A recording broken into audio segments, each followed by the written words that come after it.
Hello everyone, welcome back to my channel. Today we are exploring a topic in machine learning that is k-mean clustering. This is one of the simplest and most widely used clustering algorithm in unsupervised learning. It's highly popular because of its simplicity and efficiency.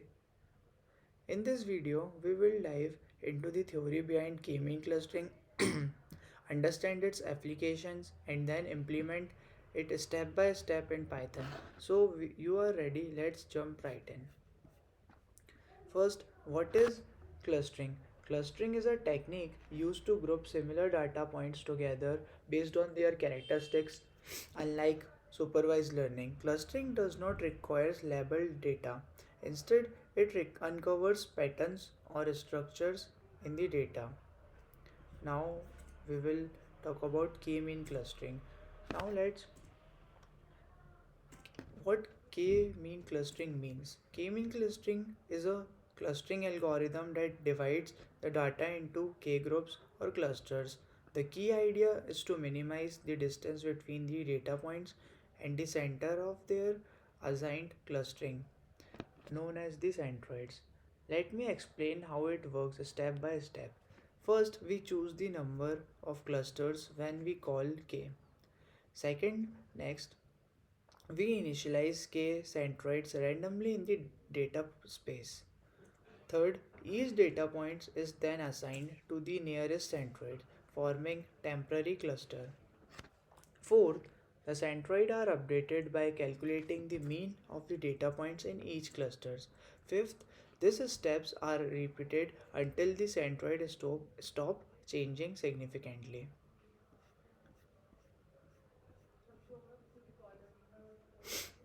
Now, advantages and application. K-means is simple, efficient, and work well on large datasets. It widely used in application like challenge of K-means. However, K-mean has some limitations. You need to specify the number of clusters beforehand, and it's sensitive to outliers and noisy data. Also, depending on the initialize, it might coverage to local optimum. Let's discuss some key points in the k-mean. Number of clusters k. Choosing the right number of cluster is crucial. Methods like the elbow methods can help determine the optimal KKK.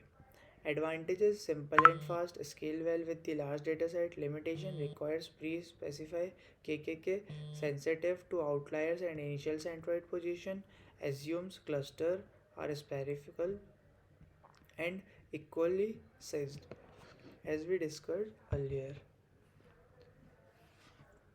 Now we will discuss about the code. First, we import the necessary libraries. We will use NumPy for numerical operations, uh, Matplotlib for visualization, and K-mean algorithm for sklearns. With this, we will ready to create a visualize or out clusters. Next, we create a synthetic dataset. For simplicity, we will use Matplotlib to generate cluster of data points. Here we have 300 data points grouped into 4 clusters. The data is scattered, but k-mean will help us organize it into meaningful groups. Now we apply the k-mean algorithm. We will specify the numbers of cluster as 4, fit the model to the data, and extract the cluster centers and levels. The centroids represent the center of the cluster, and the levels tell us which cluster each point belongs to. Let's visualize the cluster along with their centroids. Here, the result, each cluster is represented by a unique color, and the red marker indicates the centroids. This shows how the data points are grouped together. But how do we choose the best value for k?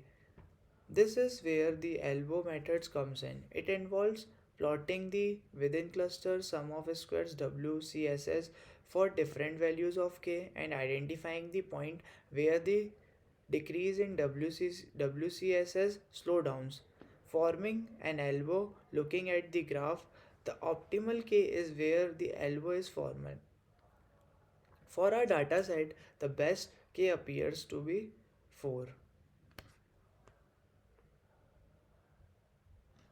Finally, we apply the k-mean again using the optimal number of clusters and visualize the final result.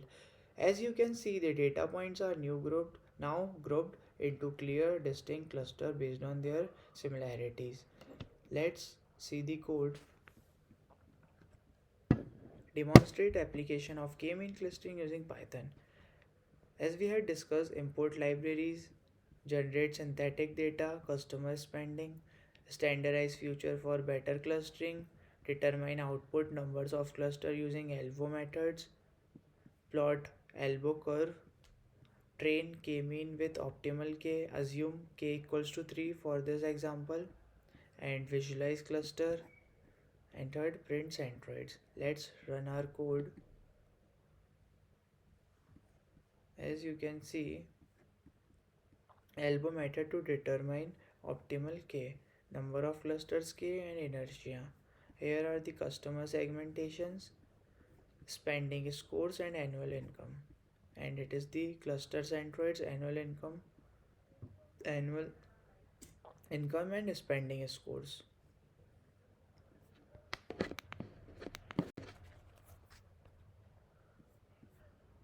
Results and observations. Optimal k from the elbow methods, k equals to 3k equals to 3k equals to 3 is optimal for the iris dataset. Silhouette score, a high score indicates well separated cluster visualization. The plot show distinct groups with centroids marked in red. Comparison with levels. ARI provides insights into how closely the cluster match the actual species. That is for the today tutorial on k-mean clustering. We learned the theory, explored its application, and implemented it step by step in Python. Clustering is a powerful tool for finding patterns in unleveled data, and k-mean is one of the simplest and most effective algorithm for this task. I hope you found this tutorial helpful. Thanks for watching.